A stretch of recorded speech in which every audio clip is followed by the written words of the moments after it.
अध्याय 15 पुरुषोत्तम योग। भगवान ने कहा जाता है कि एक शाश्वत अश्वत्थ वृक्ष है जिसकी जड़ें तो ऊपर की ओर हैं और शाखाएं नीचे की ओर तथा पत्तियां वैदिक स्तोत्र हैं। जो इस वृक्ष को जानता है वह वेदों का ज्ञाता है। इस वृक्ष की शाखाएं ऊपर तथा नीचे फैली हुई हैं और प्रकृति के 3 गुणों द्वारा पोषित हैं। इसकी टहनियां इंद्रिय विषय हैं। इस वृक्ष की जड़ें नीचे की ओर भी जाती हैं जो मानव समाज के सकाम कर्मों से बंधी हुई हैं। इस वृक्ष के वास्तविक स्वरूप का अनुभव इस जगत में नहीं किया जा सकता। कोई भी नहीं समझ सकता कि इसका आदि कहाँ है, अंत कहाँ है या इसका आधार कहाँ है।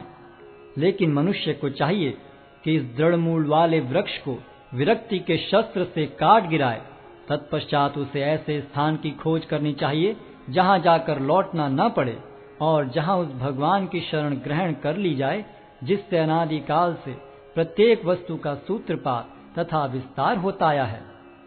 जो झूठी प्रतिष्ठा, मोह तथा कुसंगति से मुक्त हैं, जो शाश्वत तत्व को समझते हैं, जिन्होंने भौतिक काम को नष्ट कर दिया है, जो सुख तथा दुख के द्वंद्व से मुक्त हैं और जो मोह रहित होकर परम पुरुष के शरणागत होना जानते हैं, वे उस शाश्वत राज्य को प्राप्त होते हैं। वह मेरा परम धाम न तो सूर्य या चंद्र के द्वारा प्रकाशित होता है और न अग्नि या बिजली से। जो लोग वहां पहुंच जाते हैं वे इस भौतिक जगत में फिर से लौट कर नहीं आते। इस बद्ध जगत में सारे जीव मेरे शाश्वत अंश हैं। बद्ध जीवन के कारण वे 6 इंद्रियों से घोर संघर्ष कर रहे हैं जिनमें मन भी सम्मिलित है। इस संसार में जीव अपनी देहात्म बुद्धि को एक शरीर से दूसरे में उसी तरह ले जाता है जिस तरह वायु सुगंधि को ले जाता है। इस प्रकार वह एक शरीर धारण करता है और फिर इसे त्याग कर दूसरा शरीर धारण करता है। इस प्रकार दूसरा स्थूल शरीर धारण करके जीव विशेष प्रकार का कान, आंख, जीभ, नाक तथा स्पर्श इंद्रिय प्राप्त करता है जो मन के चारों ओर संपुंजित हैं। इस प्रकार वह इंद्रिय विषयों के एक विशिष्ट समुच्चय का भोग करता है। मूर्ख न तो समझ पाते हैं कि जीव किस प्रकार अपना शरीर त्याग कर सकता है, न ही वे यह समझ पाते हैं कि प्रकृति के गुणों के अधीन वह किस तरह के शरीर का भोग करता है।